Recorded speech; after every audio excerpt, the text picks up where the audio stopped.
Adjectives के comparison में आज का कंपैरिजन मैं आपको सिखा देती हूं। एक तो इंग्लिश में एल्डर शब्द आता है और एक इंग्लिश में ओल्डर शब्द आता है बच्चों। ये दोनों ही ओल्ड की कंपैरेटिव डिग्री होते हैं। किसकी? ओल्ड की कंपैरेटिव डिग्री एल्डर है और ओल्ड की कंपैरेटिव डिग्री ही ओल्डर है। ओल्ड की सुपरलेटिव डिग्री एल्डेस्ट है और ओल्ड की सुपरलेटिव डिग्री ओल्डेस्ट है। अब अगर आपने पिछली क्लासेस मेरी ध्यान से सुनी हो तो कंपैरेटिव डिग्री का मतलब जो कितने लोगों के लिए और सुपरलेटिव कितने लोगों के लिए। तो जहां भी बात बहुत सारों में से एक की कर रहे हो और एल्डेस्ट या ओल्डेस्ट, जहां भी बात सिर्फ दो की कर रहे हो एल्डर या ओल्डर, और जहां बात एक की ही हो रही है वहां पे क्या आता है? आपका एग्जामिनर इस पर बेस्ड एरर नहीं देता। आपका एग्जामिनर इस पर बेस्ड एरर नहीं बनाता। या तो एरर इस लेवल पे बनेगा या एरर इस लेवल पे। अब इसमें नया क्या सिखाना है? ये सारी तो पुरानी बातें हम पिछली क्लास में कर चुके। ये भी तो सिखाया था पिछली क्लास में कंपैरेटिव डिग्री के साथ क्या लगता है। अगर आपको याद हो तो कुछ एक्सेप्शनल कंपैरेटिव डिग्री भी दी थी जिनके साथ देन नहीं, याद है? उसमें एल्डर भी था। ये भी तो सिखा दिया था कि सुपरलेटिव डिग्री पे हमेशा ये सब पुरानी बातें कल परसों की क्लास में हमने सारी कर ली। आज नया नॉलेज ये कह रहा है बच्चों, अगर आप इंग्लिश में एल्डर शब्द का इस्तेमाल करना चाहते हो तो सेंटेंस के अंदर किसी ना किसी तरह का ब्लड रिलेशन मेंशन होना चाहिए। अगर ब्लड रिलेशन मेंशन नहीं है और आप उम्र में बड़ा या बूढ़ा दिखा रहे हो तो आप किसका यूज कर सकते हो? ओल्डर या। तो हमारे बच्चे को अपने पेपर में ये चेक करना है कि मेरे एग्जामिनर ने ब्लड रिलेशन शो किया है या नहीं। अगर ब्लड रिलेशन शो किया है और दो ही लोगों की बात हो रही है तो एल्डर आएगा। ब्लड रिलेशन शो किया है और दो से ज्यादा की बात हो रही है तो एल्डेस्ट आएगा।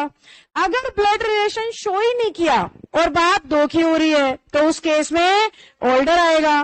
दो से ज्यादा को दिखा रहा है और ब्लड रिलेशन भी नहीं दिखा रहा तो क्या हो जाएगा? ओल्डेस्ट हो जाएगा। कैसे?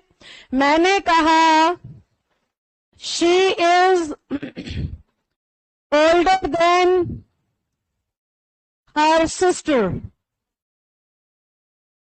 She is older than her sister. क्या गलती कर रही हूं मैं?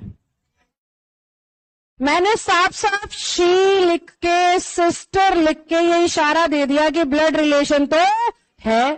और अगर ब्लड रिलेशन है तो ओल्डर शब्द तो आ ही नहीं सकता।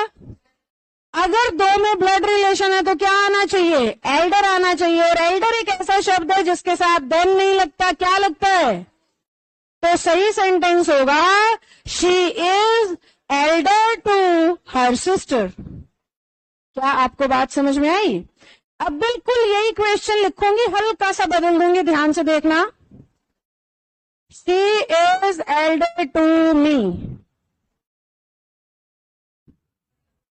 कहीं पे ब्लड रिलेशन का इशारा हुआ? नहीं हुआ। तो अब की बार एल्डर गलत। क्या होना चाहिए? और ओल्डर ऐसे कंपैरेटिव है जिसके साथ टू नहीं। बस ऐसे करना है। समझ गई क्या? सपोज उसने सेंटेंस बनाया my brother is elder to your brother. यहां पे मैं आपको ये सिखाना चाह रही हूं कि रट मत लेना। ब्रदर सिस्टर मदर फादर आएंगे तो एल्डर ही आएगा। रट्टा नहीं मारना, समझना है। वो कह रहा है मेरा भाई आपके भाई से, तो मेरे भाई के साथ मेरा रिश्ता है और आपके भाई के साथ आपका रिश्ता है। आपके भाई और मेरे भाई का आपस में कोई रिश्ता, तो ये कंफ्यूज करने का तरीका है आपको। ब्रदर सिस्टर शब्द लिख देगा पर फीलिंग नहीं देगा रिश्ते वाली। जैसे यहाँ पे उसने फीलिंग को तो कर दिया गायब, पर शब्द ब्रदर लिख दिया जिससे बच्चा धोखा खाए और एल्डर लगाए।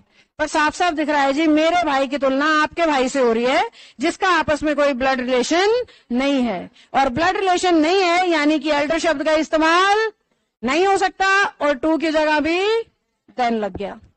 क्या मैं अपनी बात समझा पा रही हूं? श्योर हो बच्चों?